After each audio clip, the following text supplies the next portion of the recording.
Hello, I'm Jerry Scheibach, pastor at the Lighthouse and your brain masseur. Trump has stirred some things up over the Second Amendment question and concerns about Hillary getting into office, appointing justices who will then work together to take away our Second Amendment rights or infringe deeply upon them. I want to begin by reading a verse to you from the Bible. Jesus told us that he that hath a purse, let him take it, likewise his scrip.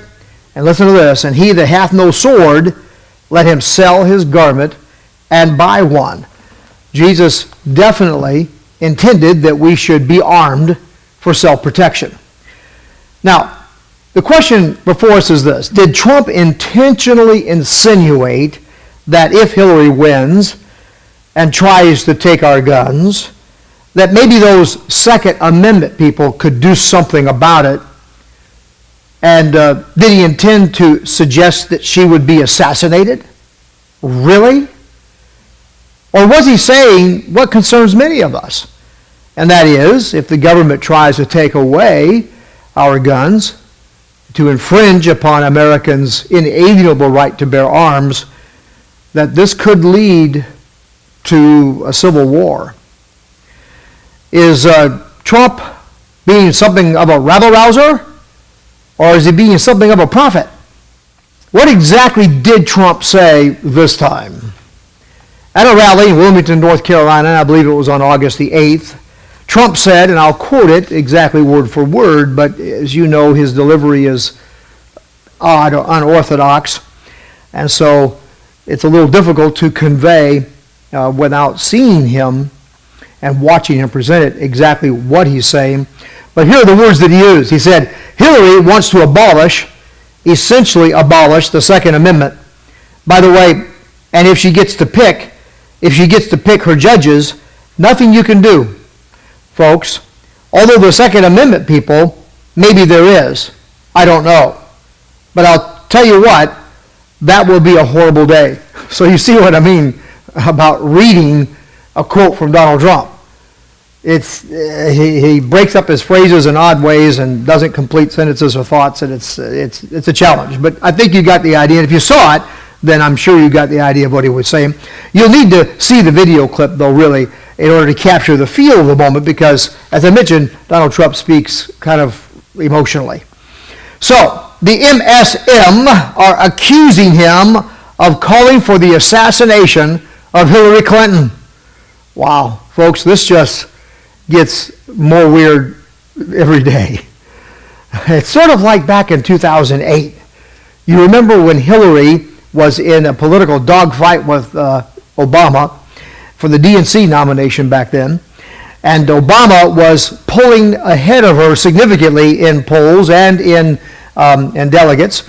And she was asked in May by a reporter why she stays in the race. Well, Hillary rather infamously said, quote, my husband did not wrap up the nomination in 1992 until he won California primary in somewhere in the middle of June, right? We all remember Bobby Kennedy was assassinated in June in California. That was a pretty weird juxtaposition of thoughts, don't you think? We all remember Bobby Kennedy was assassinated in June. That's why I don't drop out of the race yet. Anyway, we might wonder where in the world did that come from. One of her own, the Huffington Post, opined in an article, headline, that summarizes, I think, pretty well what most of the mainstream media said about that statement from Clinton. And the headline reads like this, quote, journey to the center of Hillary Clinton's mind. And then it sets the next statement off within quotations, as if Hillary actually said, why would I drop out before Barack Obama is assassinated? The headline placed the statement within quotes as if Hillary made that statement. Of course, HuffPost knew that Hillary did not say, why would I drop out before Barack Obama has been assassinated? But that was their take on what she said. That was the spin they put on it. So, yeah, it's okay. Right? It's all right. I mean, there's nothing wrong here. Like that Muslim refugee parent of the 7-year-old who raped a 5-year-old there in Twin Falls, that little infidel neighbor. You know, at knife point, And the parents came to the house and said, well, it's okay, there's nothing wrong here, it's okay, everything is fine, don't call the police.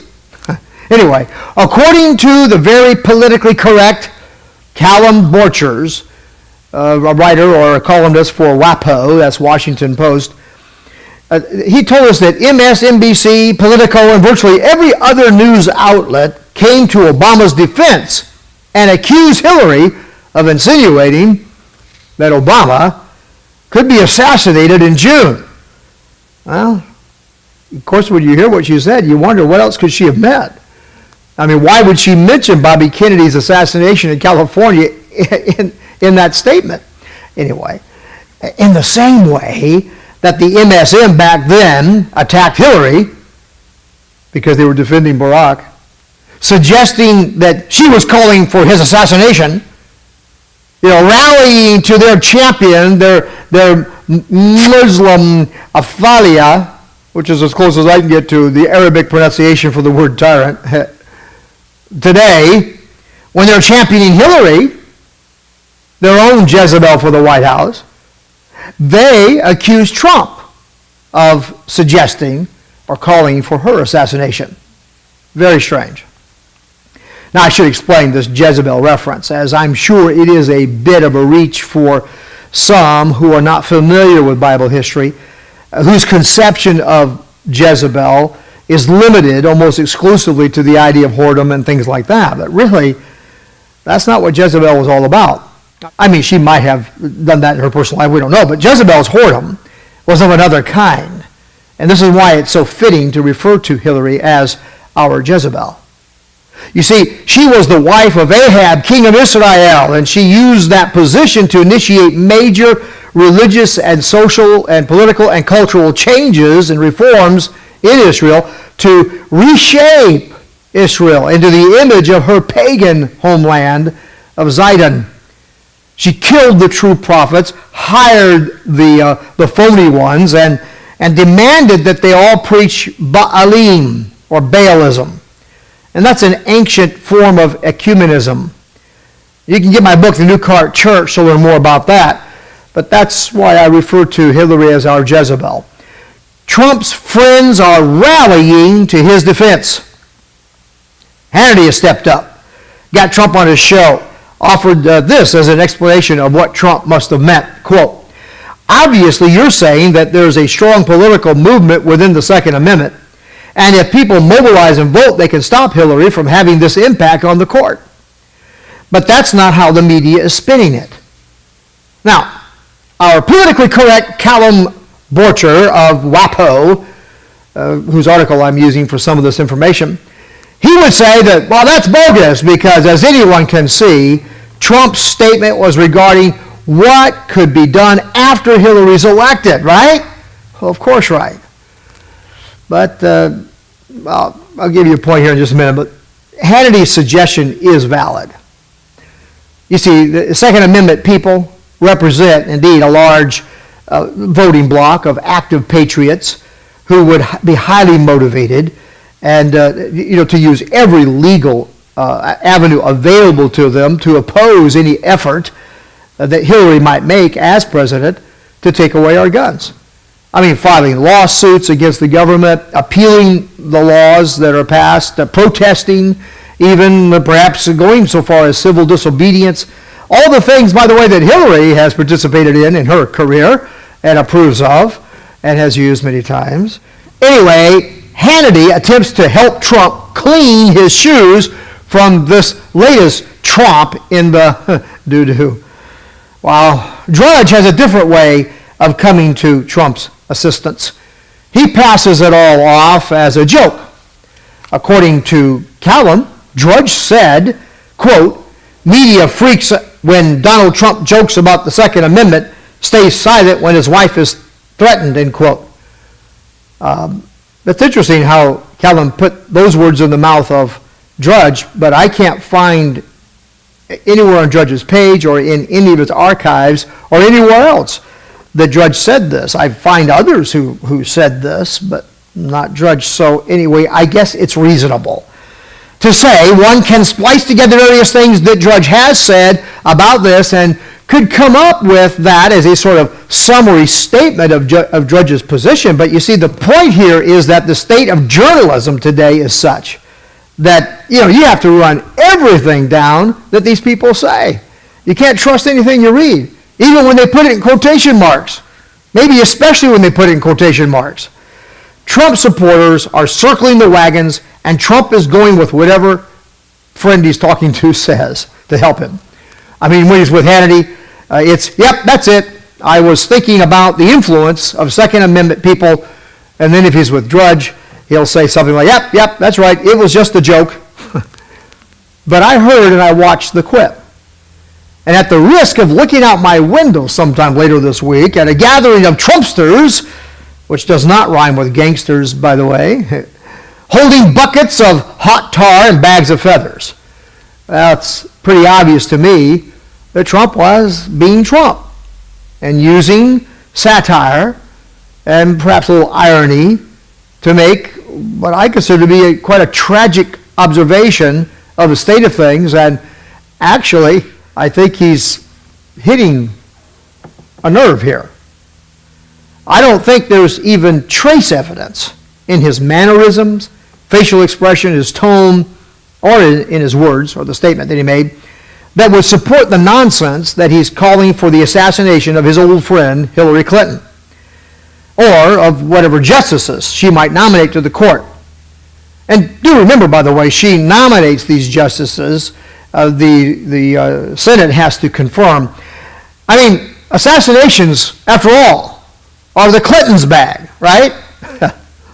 How many of you watching, how many people that oppose the Clintons in any significant way disappear or die? The latest was this guy that exposed the DNC gate scandal of Hillary planting operatives in Bernie's camp with the mission to undermine his campaign. Well, this is the guy that WikiLeaks points to as their source for some inside revelations from the DNC in the release and discovery of some emails that brought all this out and brought all this scandal into the news and and so on. I mean, this guy suddenly ends up getting blasted with multiple bullets in his body, left dead sprawled on the sidewalk, his wallet and watch and other possessions still on his person. Nothing was taken that we know about. But of course it's passed off as a robbery. But there seems to be a message sent there. DNC insider whistleblowers, beware. And we get a lot of that in the history of the Clintons. It fuels rumors that persist about Vince Foster and several others. Proof? No. But it burns credulity to think it's all mere coincidence that so many people who in one way or another pose a serious threat to the Clintons suddenly disappear or become worm food. On the other hand, liberal MSM personalities can joke all they want about assassinating Trump. I mean, openly and directly. No innuendo about it. About ending Trump. I know how to end Trump's campaign. And then make some reference to a movie where an individual is killing a political candidate or a political person. And you remember the yuck that went on about Bush being assassinated? You remember that movie they put out suggesting or implying that someone should kill President Bush? But of course that's different, right? No problem here. There's nothing wrong. Like the Muslim refugee parent with the child that raped a little infidel girl in their neighborhood. It goes to that little girl's parents and says, there's no problem here, there's nothing wrong, it's okay. Hillary's campaign and her cohorts in the mainstream media are accusing Trump of calling for the assassination of Hillary. Good night. Sounds like paranoia to me. I mean, the Bible says, and all my secularist listeners and all my LGBTQ listeners, and probably a few of you out there, I hear from you from time to time, beware. All Freedom from Religion Foundation supporters and Mr. Obama yourself, if you're listening, who wants to use the force of law to compel Catholics to provide condoms and to participate in abortions, to compel Christians to participate in homosexual marriages, and to share their restrooms with transgendered whatevers. But Mr. Obama, who would never, ever, how many evers did Biden use in that speech at the convention? He would never, ever call for a law compelling Muslims to eat pork or serve pork. Now, would he?